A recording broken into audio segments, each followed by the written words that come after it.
Cash sales entry with GST. पिछले video में हमने डिस्कस किया पॉइंट ऑफ सेल्स एंट्री। तो पॉइंट ऑफ सेल्स की एंट्री और कैश सेल्स की एंट्री में डिफरेंस क्या है?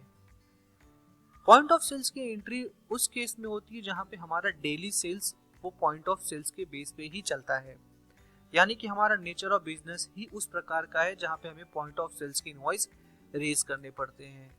बट कैश सेल्स वो होता है जहां पे हमें रेयर केस में हमें कैश सेल्स करना होता है, यानी कि हमारा बिजनेस क्रेडिट पे होता है बट कभी इन केस कोई इनवॉइस हमें कैश पे भी रेज करना पड़ता है।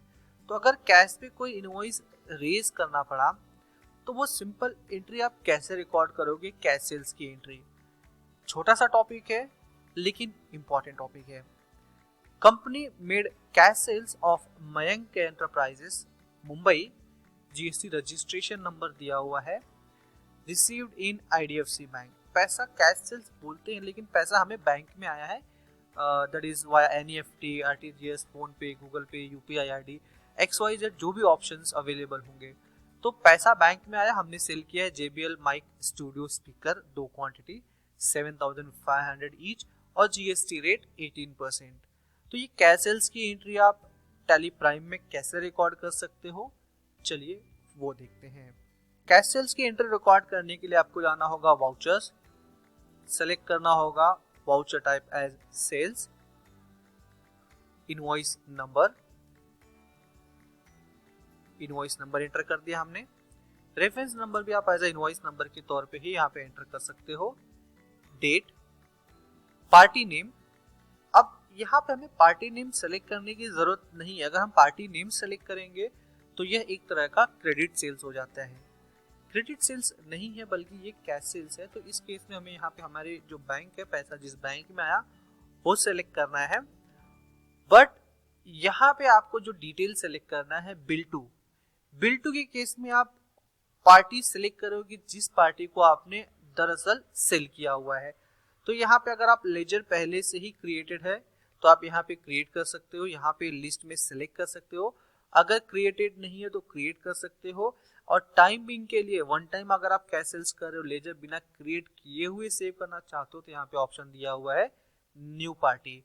चलिए हम इसे यहाँ पे क्रिएट कर लेते हैं। Party name is Mayank enterprises, GST registration number भी यहाँ पे ले लेता हूं मैं, मयंक एंटरप्राइजेस,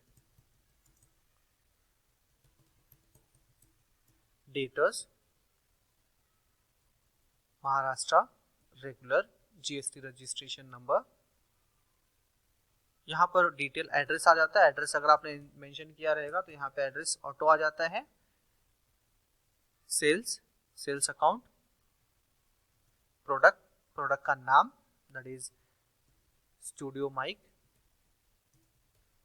सेलेक्ट कर लेना आपने, क्रिएट कर लेना अगर क्रिएटेड नहीं है। Unit number, GST applicable, product का HSN code, calculation type, taxability, product का GST rate, type of supply as a goods, quantity 2 quantity 7500 each और यहाँ पे आपका अमाउंट आ जाता है output CGST and output SGST। बहुत सिंपल है रिकॉर्ड करना। पर्पस ये था इस टॉपिक का समझाना, पर्पस ये था कि जब एंट्री रिकॉर्ड करेंगे तो यहाँ पे पार्टी नेम में आपको बैंक सेलेक्ट करना है। अगर पैसा कैश में आया है तो कैश सेलेक्ट करना है। लेकिन आप यहाँ पे बिलिंग, जिस पार्टी को आप बिल करना चाहते हैं, ऑब्वियस सी बात है जिस पार्टी को बिल करेंगे वो उसका नाम ही प्रिंट में दिखना चाहिए, तो वो मेंशन करना वहां पे आपके लिए जरूरी था। अब इसे हम यहाँ पे सेव करते हैं। सेव करने से पहले यहाँ पे हमें बैंक डिटेल आता है। अगर हमने सेल किया है तो यहाँ पे लेजर नेम, हमने जिस पार्टी को सेल किया है यहाँ पे हम मेंशन कर सकते हैं। बाय डिफॉल्ट यहाँ पे एज अ लोकल सेल्स के तौर पे आता है, आप इसे चेंज कर सकते हैं।